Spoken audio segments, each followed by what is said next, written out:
Hello. Last time I made a video about making a screw like this. It's got an unusual thread. You can't get, well, I can't get tools for it. So I made a thread chaser. I made a few of these. And these go into one of these things. Screws into it and it holds them onto a drawer. What I'm going to try and do today is make a replica of this, and I'll have to make another tool to chase a thread inside there to match with this. I hope I can improve on my metal working. It was a bit crude last time. It's still crude, I think, but I hope for some improvements. And to make a knob in wood that looks more or less like this, so it doesn't stand out too much. I hope you enjoy. It's a commercial thread chaser with a much finer thread, and you go in like that to create the thread. The thing is, this hole's quite small and that is not going to fit in there. So even if you did get this thread commercially, which you don't, you'd have to do something much thinner.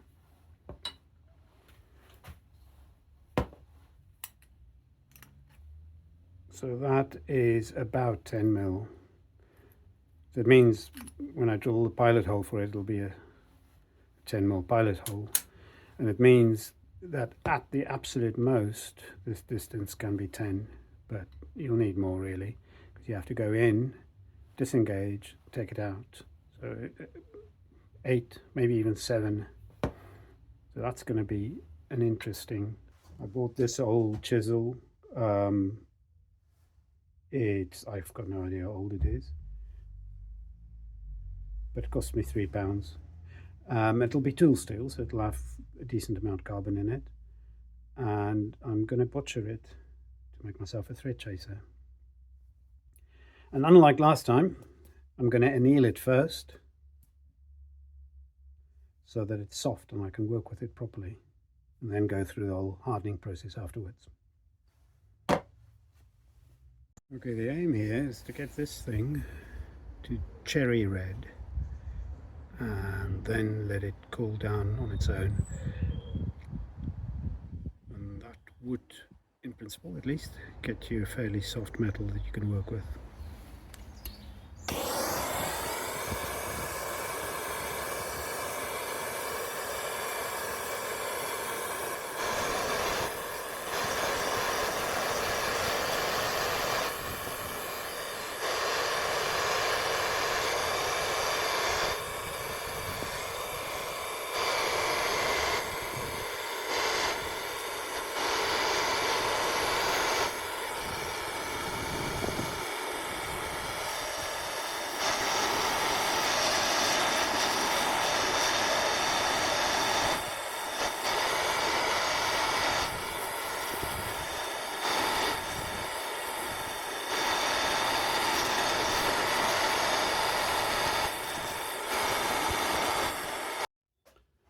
Okay, so I want to take the tip off, just so it's square, and then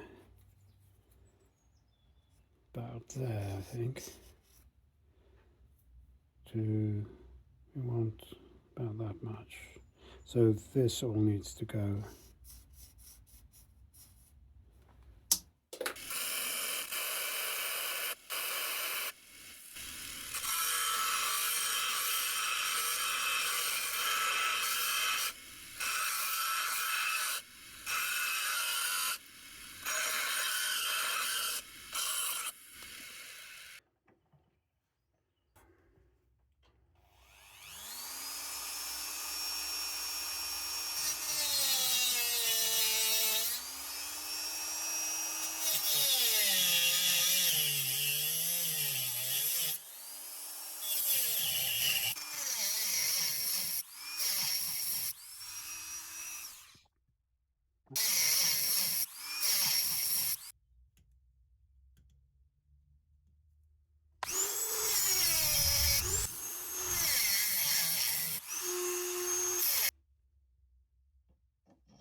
I invested in a set of decent files, and it's just an absolute pleasure to use them.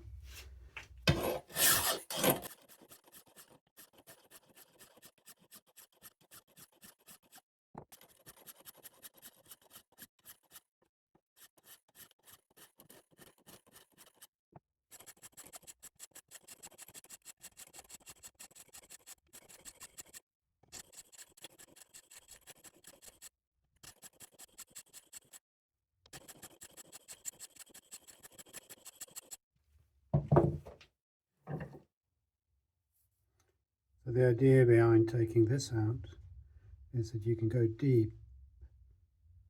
deeper than that, and then there's space to push through. I think I need to do a bit more, then a bit more off the back here.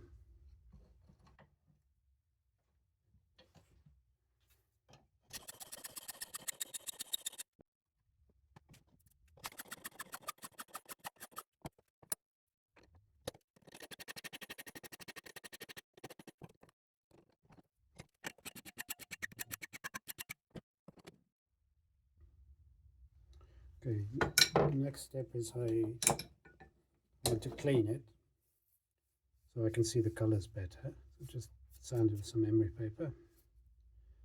And now it's got to be hardened.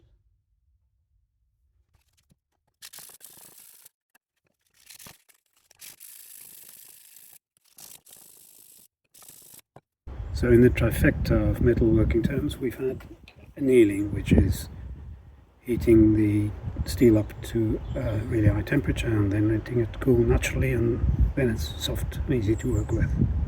That seems to have worked. The next one is hardening. So you heat it to a very similar temperature, very hot, and this time you cool it down rapidly in water or oil. If you buy steel, they'll tell you whether to use oil or water. I'm just going to use water. And apart from colour, which I'll use again, another way to tell whether you've reached the right temperature is magnetism. So that is magnetic, but if you get to the right temperature, it stops being magnetic. So I'm going to use that test as well this time around.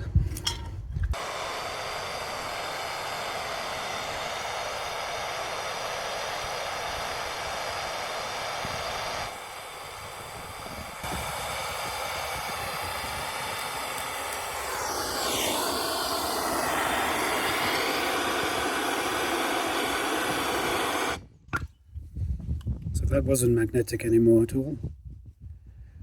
Okay, so now I want to clean it.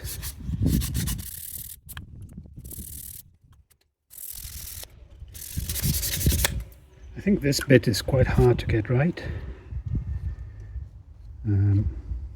So what I want to do is heat it to a sort of a straw colour, which happens quite fast, I think, and then let it cool down naturally.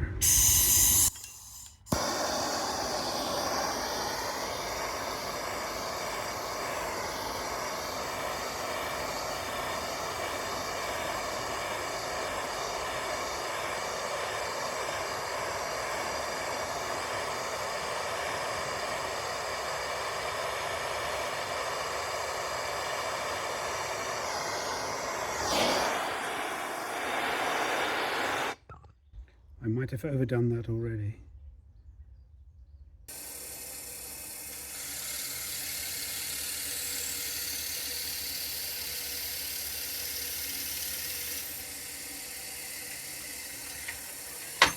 I hadn't thought this through properly, because I hold this here and slide that along, it's going to stop. So I need to go and file off about that much again. Now I only heat treated the front end, so I think we'll be okay. Just file that off. Okay, I'm ready to try again. Now it's got a much longer space there, like that. I'm just going to run this a bit slower as well. It's, what's it, 180 odd revs.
Unlike the male thread, it's a bit blind.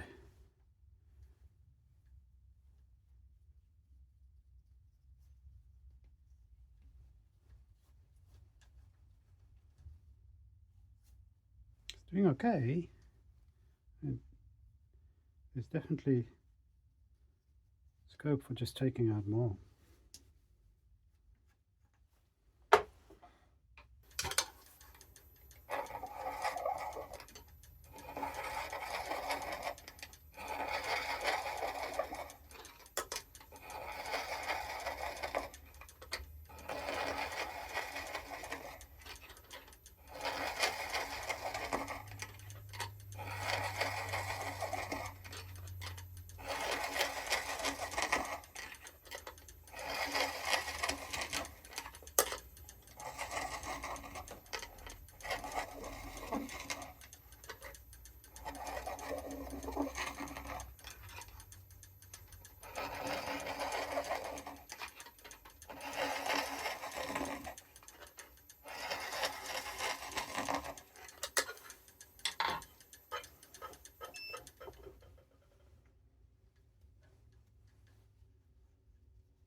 That's great. That's brilliant.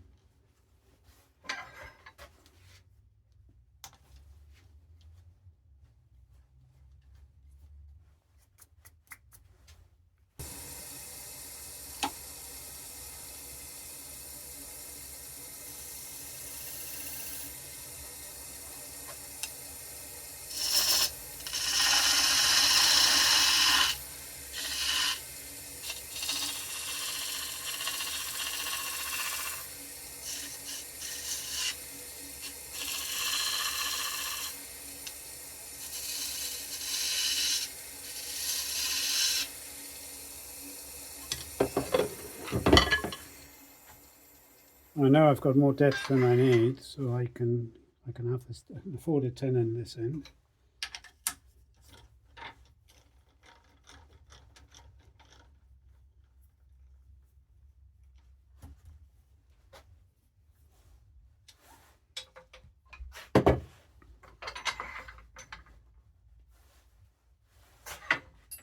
Just for a bit of security while I round it.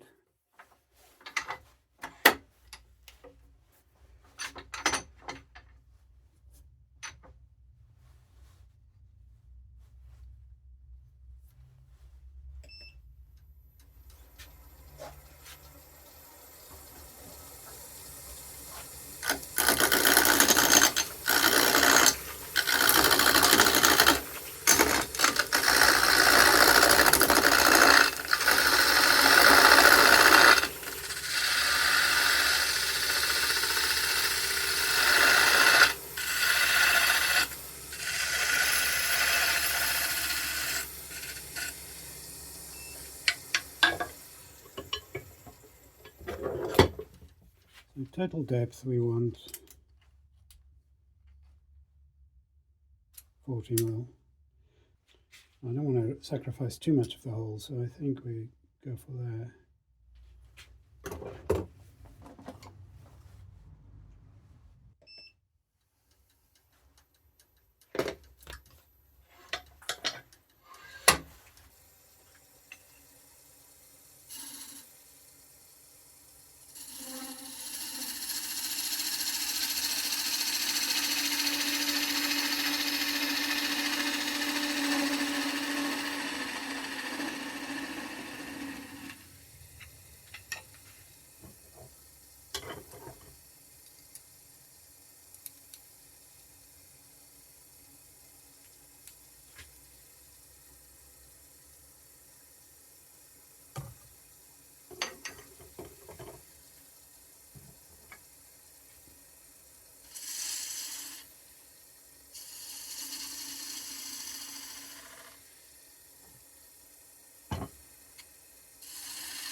But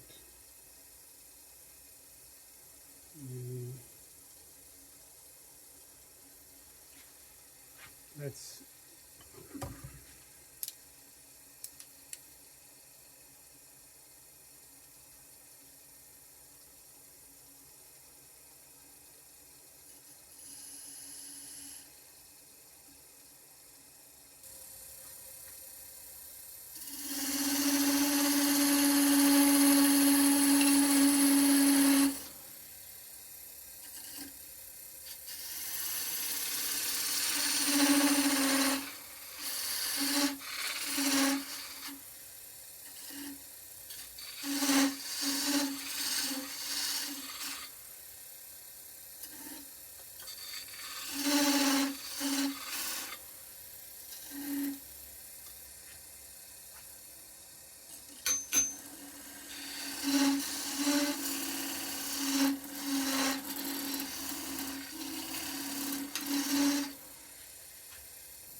It's a real pity that this ends up being painted. It's very pretty plum wood.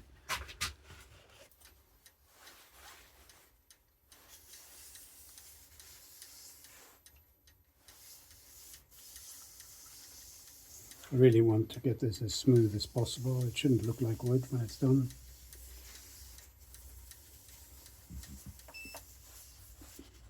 Oh, it's beautiful, isn't it? Hmm.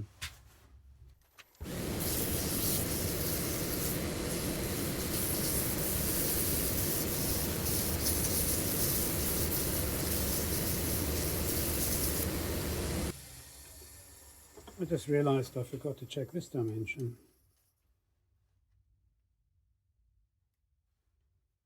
It's a bit negligent.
The thread didn't come too badly there.